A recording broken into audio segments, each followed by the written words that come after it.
सो हाय दोस्तों, good morning. सो आज का जो हमारा टॉपिक है वो इंसुलिन के ऊपर होने वाला है। और इंसुलिन एक ऐसा टॉपिक है जहाँ से रेगुलरली क्वेश्चन बनते रहते हैं।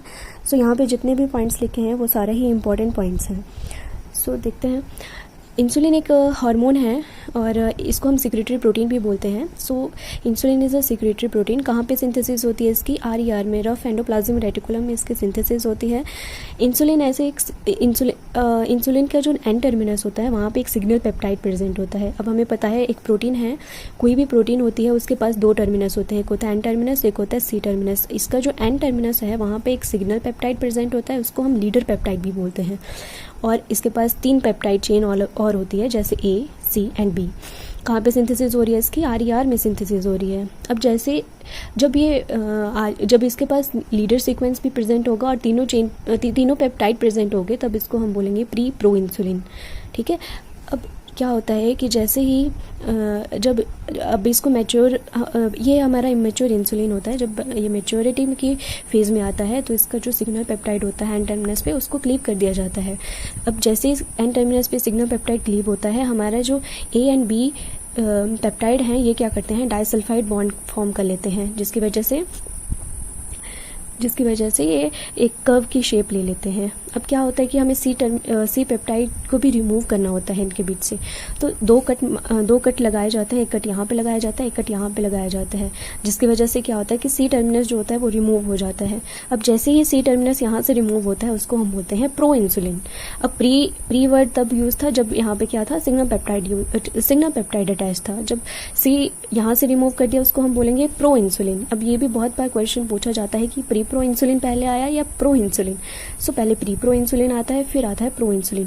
कैसे बनता है? जब 2 कट लगते हैं, कहाँ पे? एक यहाँ पे लगेगा, एक यहाँ पे लगेगा, जिसकी वजह से सी पेप्टाइड यहाँ से रिमूव हो जाएगा। आफ्टर दैट क्या होता है कि यहाँ पे बीच डाइसल्फाइड बॉन्ड बनना शुरू हो जाते हैं। किसके बीच में? A के बीच में भी बन जाएगा, B के बीच में भी बन जाएगा, और A B के बीच में भी बनेगा, और A और B के बीच में भी बन जाएगा। अब जैसे ये वाला स्ट्रक्चर बन जाएगा, इसी को ही हम मैच्योर इंसुलिन बोलते हैं। ठीक है। ये थी इंसुलिन की synthesis.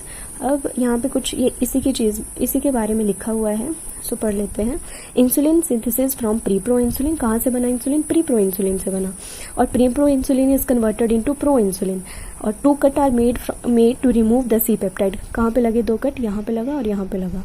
After that mature insulin consisting of disulphide linkage between A and B। किसके बीच में है disulphide bond? A and B।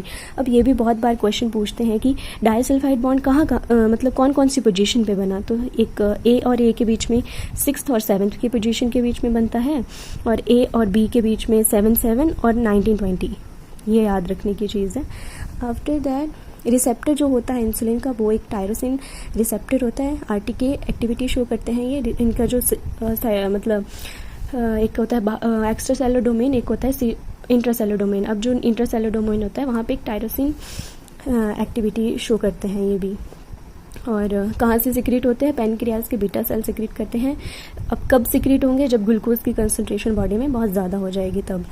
Stimulate करते हैं ये ग्रोथ को, और क्रोमोसोम नंबर 11 के ऊपर प्रेजेंट होते हैं, और ये एक्टिवेट करते हैं ग्लाइकोलाइसिस को और इनिबिट करते हैं ग्लूकोनियोजेनेसिस को। सो ये थ्रू द पॉइंट कुछ स्टेटमेंट्स थी। सो ये बहुत इंपॉर्टेंट स्टेटमेंट है इंसुलिन के बारे में। सो आज के लिए इतना ही। Thank you.